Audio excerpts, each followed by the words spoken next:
Avevo letto nel pensiero. No, grazie. Io vorrei dire, magari lo facciamo con un applauso, possiamo dire buon compleanno Iroso, siamo qui per i 40 anni di Iroso.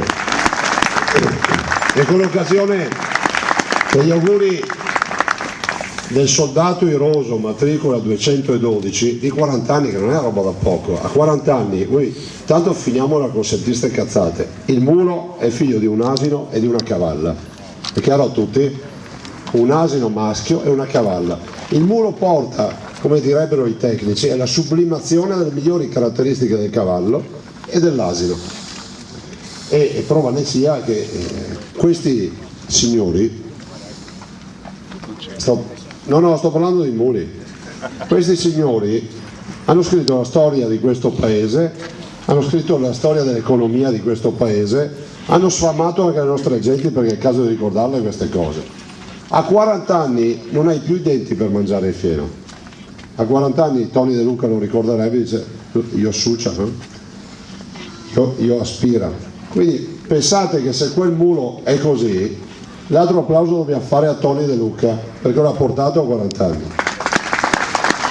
E alla signora, che purtroppo non c'è più, che Tony giustamente ha ricordato, Tony, e poi gli alpini, che ringrazio, saluto tutti. Tony ha dimostrato tenacia al punto tale che nel 95, 94, in che anni era?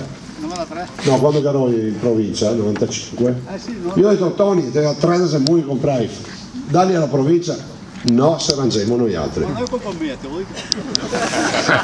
No, per dire la forza di volontà. Se non ci fosse stato Tony De Luca, se non ci fossero stati gli alpini, in particolar modo Tony e la famiglia De Luca, oggi questi muli non sarebbero qui. Lo ricordavano prima, sarebbero stati macellati. Lo dico perché è facile fare gli animalisti con un gattino in braccio o con un cane. Fatelo con 6 quintali, 5 quintali di animale.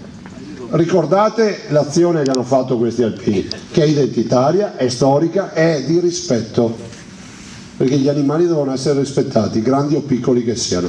Quindi un ringraziamento di cuore a Tony per tutto quello che ha fatto. Io sono stato anche richiamato perché alle adunate, quando passa le salmerie, scendo davanti al palco e qualcuno mi trova che le adunate, non puoi fermare le adunate per andare a baciare Iroso, però Iroso per noi rappresenta un Veneto tra i Veneti.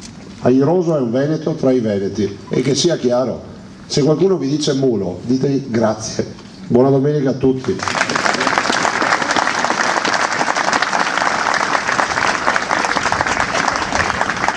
Ecco, ringraziamo di queste belle parole e adesso prima di